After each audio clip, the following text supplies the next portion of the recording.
Hey sports fans, it's another exciting edition of Female Sensual Empowerment Conversation.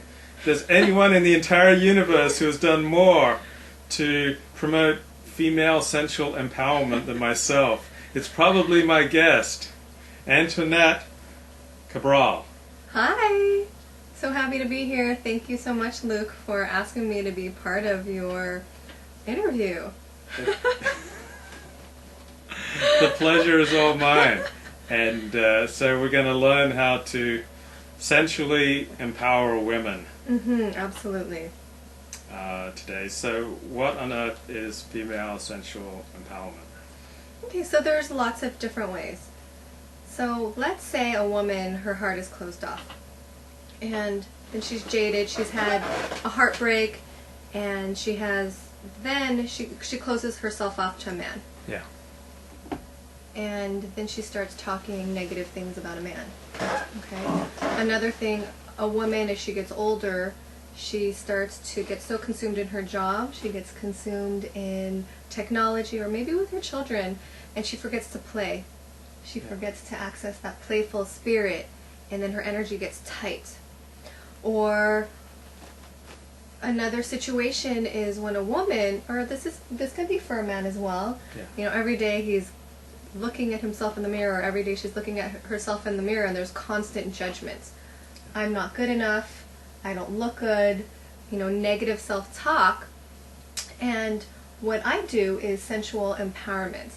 And this is powerful tools and techniques for each person, individual, man or woman, to connect to their spirit again, to connect to that playful energy and that aliveness, that sensuality that's inherent in all of us. So these are powerful tools. I use breath work, which has a tantric background. I use breathing techniques, movement, play exercises, the law of attraction, and coaching for each person to access this sensuality, their bodies again, and that from this place we can attract the opposite sex. But most of all, it's going to make you happy and radiant and confident more than anything. And my mission is to empower you more than attracting the opposite sex, because I think the relationship that all of us need to develop more is the relationship that we have to ourselves. And this is what is going to make everyone happy.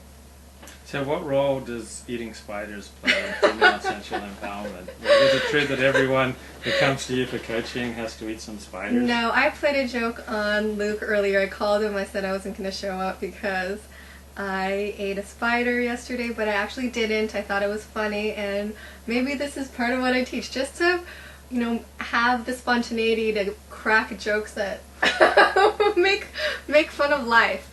So I told him that I ate a spider and I had a stomach ache, and he believed me. I did believe you. I believe everything you tell me. And so that's maybe part of, my gift is to have that spontaneity, to have that playful spirit, to laugh and to joke and to have fun.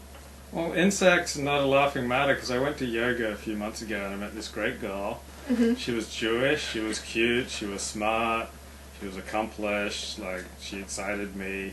Everything was going great, and then I said, and so what do you do for a living? And she said, well, my life mission is to get people to eat more insects. Are you serious? I'm serious. Wow. And she's got a YouTube channel where she teaches people how to prepare spiders and insects Wow.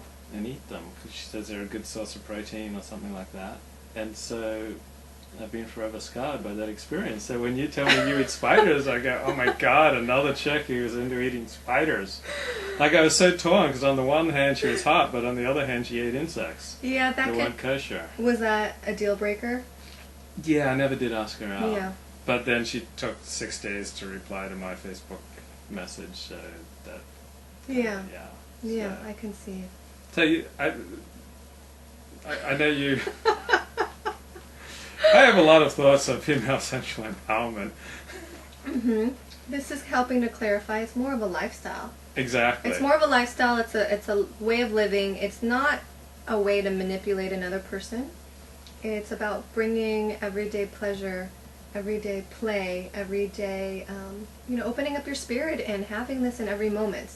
When I was driving here and I made that joke. That is that's bringing out my playful spirit. Or, you know, me enjoying the rain while the rain is dripping. Right. Or me enjoying the breeze, or enjoying this cup of tea while I'm enjoying this cup of tea.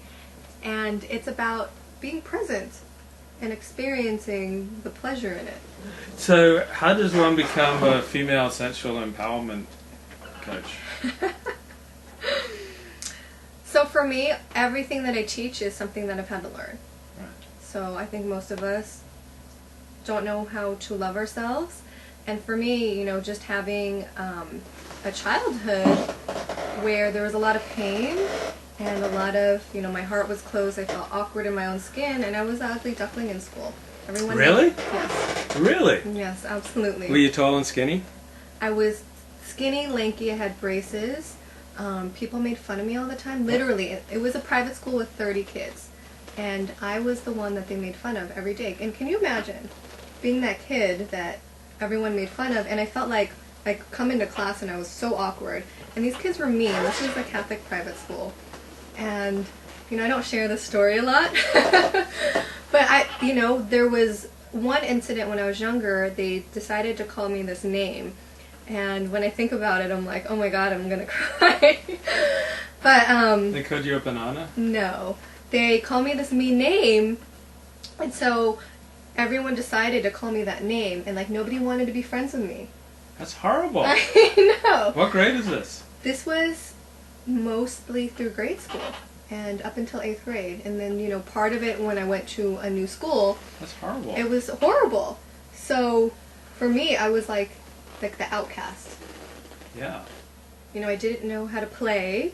I didn't enjoy my body. And just thinking about it right now, tears. Yeah. But it was hard. Yeah. I just have to give myself a moment. Sure. Yeah. So this is what I teach, is because I had to learn this. Yeah. Having that, and then going home to a home where there was so much tumultion. Yeah. I didn't know where to go. And so all I did know what to do was to cry. Yeah. And I guess there was a part of my spirit that was just like, I need to learn something else. And so with that, that crying and that yearning, I needed something different. And then I started a spiritual quest, when I was in high school. Looking for deeper answers, and I left the country. I needed to run away. And it was with that, that deep yearning to want something more and bigger, that I started traveling, and then the world started opening up. And every time I learned something, part of the pain started to heal, and I started to play again. Yeah. I started to feel confident, and it was a whole spiritual transformation. It was this whole spiritual transformation, and so when people look at me now, they say, well, she didn't have bad experiences. Yeah, you seem so confident. Yeah. Well, how did she learn this? It's because this is, I guess my gift. Mm-hmm. I had to heal my self-confident issues. When I was with my first relationship, I brought all of that in, and every day I was so needy. I was like, do you love me? Do you love me? Do you validate me? Yeah, exactly. And it was so hard for him, and we were together for a long time, but 7 years? 7 years. Oh. And it took a toll, but yet at the same time, we were both so young that we traveled together and we experienced life. So there was two gifts involved. We got to travel together and experience, Mm-hmm. and that was where I learned how to play. Yeah. And then, some of the healing of, my heart and my childhood started to happen. And when we broke up, I really had to learn how to love myself in a new way, because I was dependent on him for love. Yeah. And so the breakup propelled me to go out in the world and say, okay, I can't depend on him for love anymore, which he was that person for those 7 years. Yeah. And I started, that quest, was still in my heart, so I went to live in other places and developed that self-confidence, developed that